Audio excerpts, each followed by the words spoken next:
Ja, da gab es am Ende dann noch ein bisschen einen stressigen Dreh. Wie ist welches? 5 Uhr? Keine Zeit. Es war kalt. Es ist so kalt. Stress. Sie ist gefühlt eine wandelnde Leiche und ich habe das bis jetzt nicht gewusst. 0,0. Melodramatisch. Wurde jemand Polizei ruft.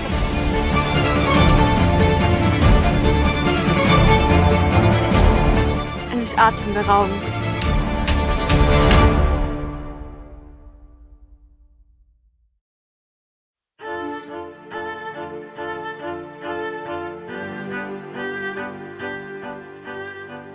Das Wichtigste.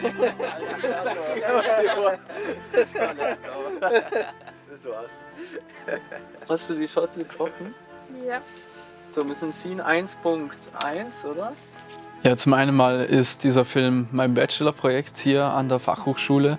Auf der anderen Seite ist es einfach eine riesen Opportunity gewesen, die ich jetzt ergriffen habe, um mit ganz vielen Leuten, die das gleiche Mindset und die gleiche Motivation haben, in diesem Medium zu arbeiten, so ein Projekt aufzustellen. Und darum sind auch ganz viele Leute aus dem Studiengang dabei.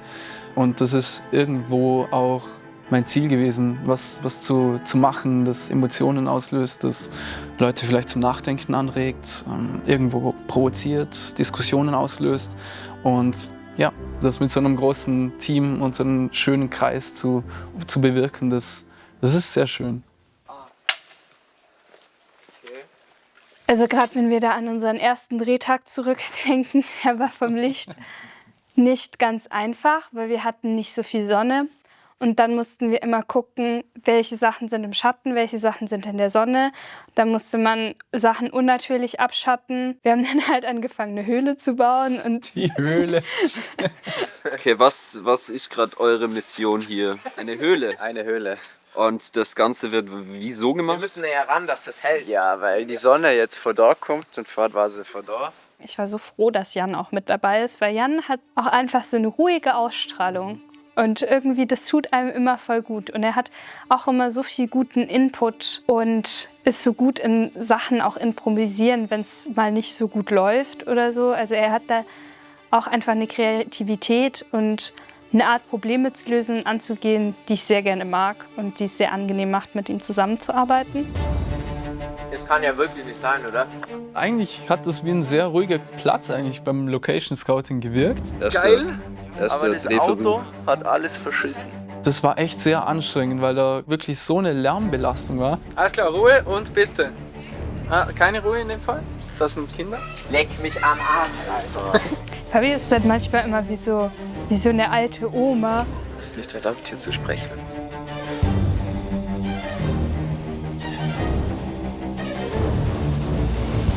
Alex, warum hast du eigentlich ein Walkie-Talkie dabei? Damit der Fabio anrufen kann, wenn er mehr als 2 Meter schafft. Fabio? Ja. So?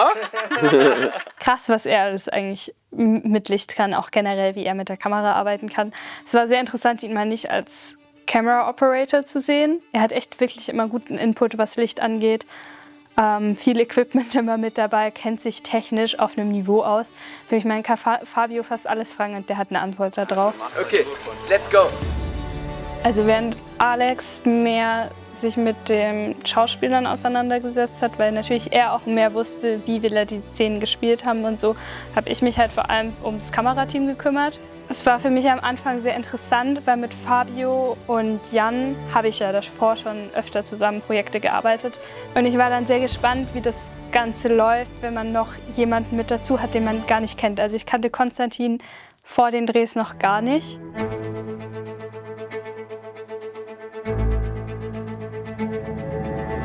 Kamera steht.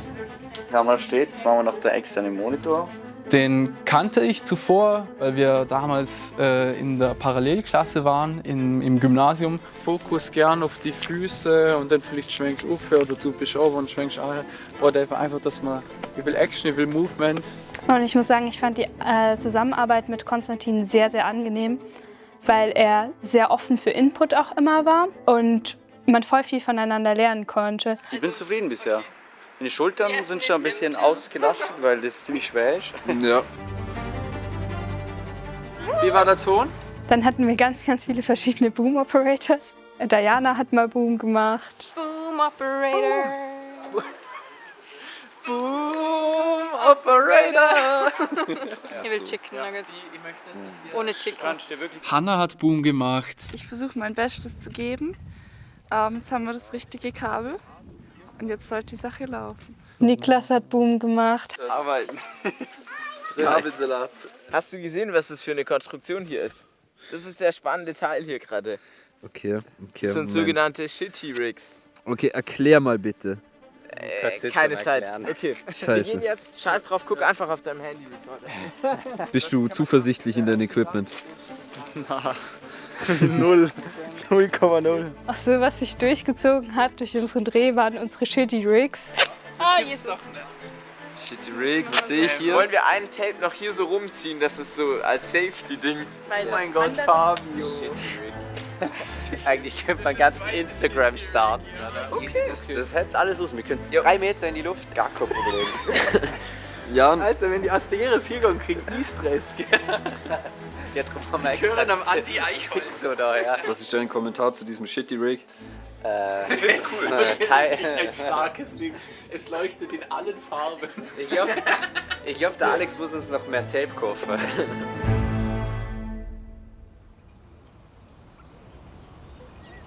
Bist du so intellektuell oder tust du nur so? Was? Ja, dein Buch. Was ist mit meinem Buch? Also mich interessiert wirklich, ob du das so liest, weil es dich interessiert. Oder weil du einfach nur so wirken willst. Also du weißt du, wie du so langsam blätterst und. Sophia und Julius haben das wirklich sehr gut gemeistert. Also ihre Rollen waren wie maßgeschneidert für die beiden. Die haben sich so schnell hineingefühlt und da war ein sehr schöner iterativer Prozess dahinter, weil wir uns sehr toll hineinfühlen konnten und die beiden auch einfach so viel mitgebracht haben an Ideen und neuen Einfällen und vor allem an Improvisation. Was sollte das? Vor jedem Start einer Szene habe ich mich kurz mit denen zurückgezogen, bin nochmal das Mindset durchgegangen. Melodramatisch. Und so, seid ihr vorbereitet? Läuft's gut? Nee, ich bin zum ersten Mal hier, keine Ahnung, was ihr jetzt gehört habt. Der Julius hat das ja zum ersten Mal gemacht, also war das erste Mal vor der Kamera. Ich soll mich beruhigen! Ich soll mich beruhigen! Ja. Hey, checkst du, was du mit mir machst? Weil du hast nichts falsch gemacht. Okay. Du hast auch nichts falsch gemacht. Hast du nicht nachgedacht? Ja, danke schön. Danke für mich. Hey, fick dich doch! Die machen sich alle richtig fett Sorgen, weil wir sind Ich soll mich beruhigen! wir schreien so richtig nah die Menschen bei der Wohnungen, schauen so ab und die denken, das ist so ein richtig gewalttätiger Typ, schreit Dezember. Ich würde dem Alex jetzt raten, zum langsam anfangen zu filmen, bevor da jemand Polizei ruft, weil es ist eine Wohngegend. Alle machen sich richtig Sorgen um mich. Sophia ist crazy talentiert. Und zweitens bist du die ganze Zeit viel Was tut das zur Sache? Du bist so respektlos. Ich bin respektlos. Du redest ja, du bist fucking Du redest von respektlos. Respekt. Und manchmal auch ein bisschen abgespaced.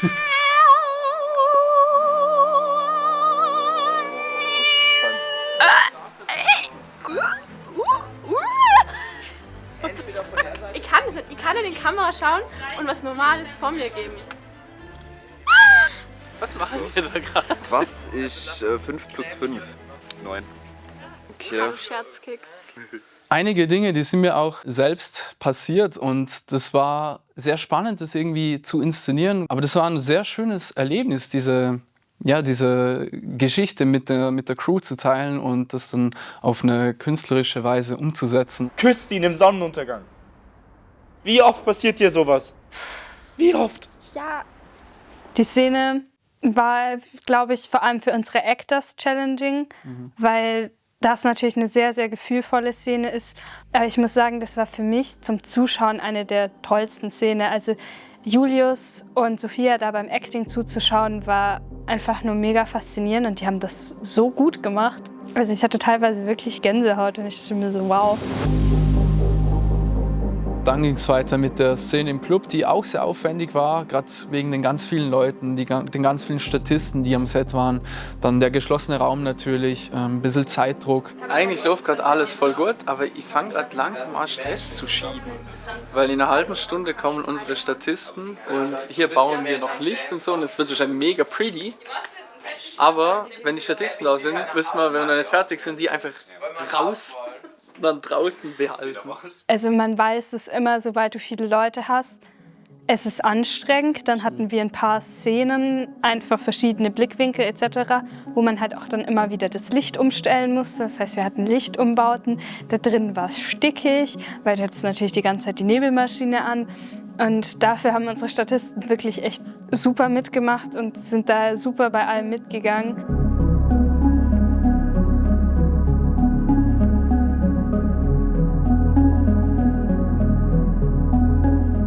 Magst du kurz ein Fazit zum heutigen Drehtag geben? Er endet nie. Er endet einfach nicht. Ja, da gab es am Ende dann noch ein bisschen einen stressigen Dreh. Stress. Oh, ich bin hungrig. Ich will was essen. Dann Konstantin neben mir die ganze Zeit so, ich habe so Hunger und ich habe keinen Bock mehr. Und ich hatte auch so Hunger, weil ich habe es voll verkackt, irgendwie wirklich Mittag zu essen. Und dann bin ich die ganze Zeit so neben Konstantin auf und ab gehüpft, um mich weiter zu motivieren. Wir sind sehr glücklich. Insbesondere manche Personen haben den Tag sehr stark gemeistert. Diana musste die ganze Zeit Schmerzmittel nehmen. Ich habe richtig viel Schmerzmittel geschluckt, damit da sie können. Wenig Schlaf, Stress, ich hatte dann Kopfschmerzen. Und Alex war auch so süß und hat mir angeboten, zur Apotheke zu gehen, um mir Ibuprofen zu holen. Uiuiui, Weisheitszahn und Kopfschmerzen und Tabletten und sie ist gefühlt eine wandelnde Leiche und ich habe das bis jetzt nicht gewusst. Okay. Das war topfit, alles für dich, Alex.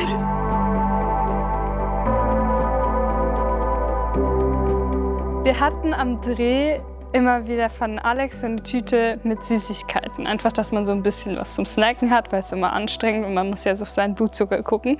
Am ersten Tag hatte er seine Mannerschnitte dabei. Und irgendwie ist es zum Running Gag geworden, dass es dann immer Mannerschnitte gab. Also die Mannerschnitte gibt es nachher schon, aber ich habe noch was anderes dabei. Ich glaube, nach dem Dreh kann ich kaum Mannerschnitten mehr essen.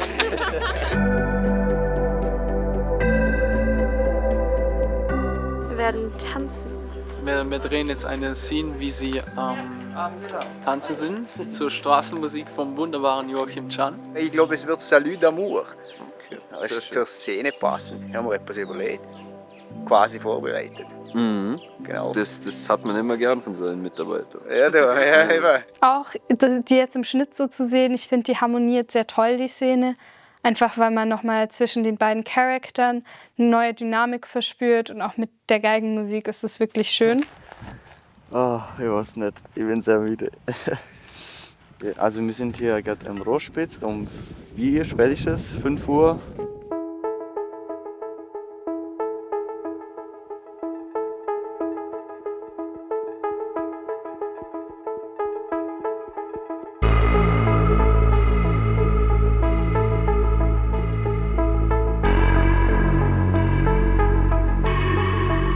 Und dann schneiden wir auf die Totale mit dem Push-Out und die Musik schwillt an, es wird immer krass und dann machen wir Push-In und dann Dances und okay. Ja. Also es ist definitiv eine meiner Lieblingsszenen. Es ist so wunderschön geworden. Ja, bitte, es wird sehr hell jetzt schon. Ja, wir sind dann halt morgens um 4 Uhr aufgestanden und sind da an den Bodensee gefahren, um diese Sonnenaufgangsstimmung mitzuhaben und diese Endszene, dieses Surreale zu haben.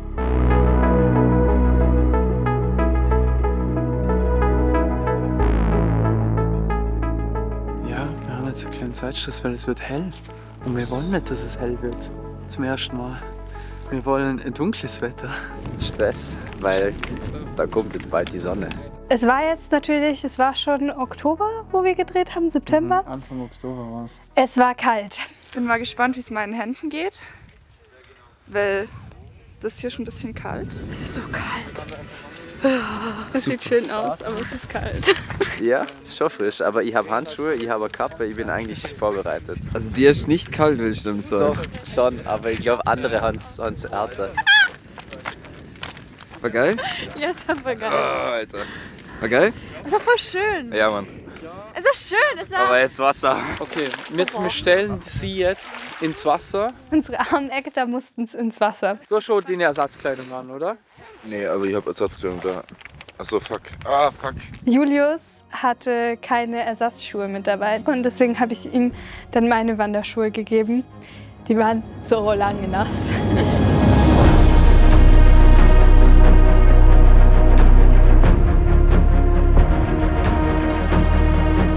Da ist eine riesige Nebelbank dann hineingezogen, was das Ganze nochmal ein bisschen surrealer gemacht hat. Geil, Mann, mit dem Nebel!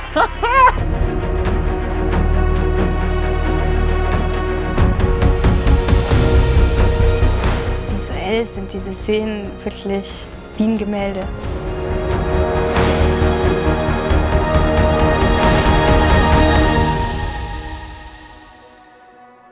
Das ganze Motiv in dem Film ist, dass zwei Mindsets aufeinander clashen. Und wenn man ganz genau da im Film darauf achtet, sieht man, wo Farben um Dominanz kämpfen oder sich verbinden. It was worth the shots. Es ist atemberaubend. Es ist wie ein Paralleluniversum. Also diese Stimmung von dem Bild und alles drumherum. Das war echt cool jetzt. Also jetzt ist der Nebel gerade noch so reinkommen. Das hat uns, glaube ich, gerade ein bisschen geseift. Nebel war geil, alles war cool. Man kann sich das als Außenstehender immer gar nicht so vorstellen, wie viel Herzblut, Schweiß, Tränen in solche Projekte reinfließen, weil es doch halt echt viel Arbeit ist, viele Leute dahinter stehen und viele Leute alles dafür geben. Deswegen finde ich das super, dass ihr beide das für uns aufgenommen habt, dass man das halt so zeigen kann, was wir halt auch hinter der Kamera leisten. Und das finde ich ganz cool. Die eine Deko-Dame möchte... Deko? Ja. Doku. Also Leute, ich bin nur die Deko hier am Set. Oh je. Weil ihr zwei ja eigentlich am längsten immer am Set wart mit uns beiden, weil irgendjemand musste immer dabei sein und das dokumentieren, was passiert, falls was passiert. Und das wird oft übersehen und darum special thanks to Lukas Lenz und Jenny Wiesner. Dann machen wir jetzt noch ein Gruppenfoto und ich würde sagen, für heute Dankeschön und it's a wrap. Sehr, sehr coole Arbeit, Leute. Wir haben so geile Schauspieler. Geile SchauspielerInnen und Schauspieler. Es war expressive, es war intensiv. Geile Crew. Geile Crew. Ja, Mann. Geile Crew, Alter. Geiles Wetter. Fabio Palm. Direktor. Fabio Palm. Ja, ich wollte es gerade sagen. It's a wrap. Cool. Ja, für heute schon.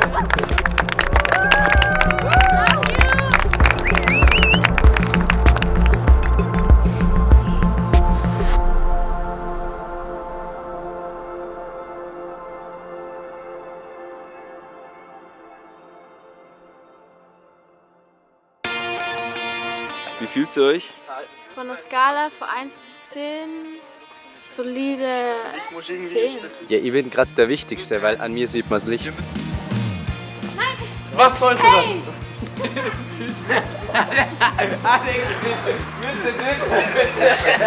Hallo, wie waren die Chicken Nuggets gestern noch? Oh, die waren so geil. Wir haben das Alkoholproblem, weil wir noch nicht wissen, wo wir den Alkohol herbekommen. Wir wollten noch trinken. Wir hatten schon. Ja? Ich bin sehr froh, dass ich nicht im Wasser war und nur den Boom machen musste. Das war meine Rettung. Assistant Director, Gaffer, Boom Operator und jetzt Camera Operator. Mein Freund hat mich gefragt, ob ich weiß, wie lange es geht. Und ich habe gesagt, ja, ich habe eine Zeit, aber ich glaube nicht, dass ich weiß, wie lange es geht. Das ist wirklich unnormal.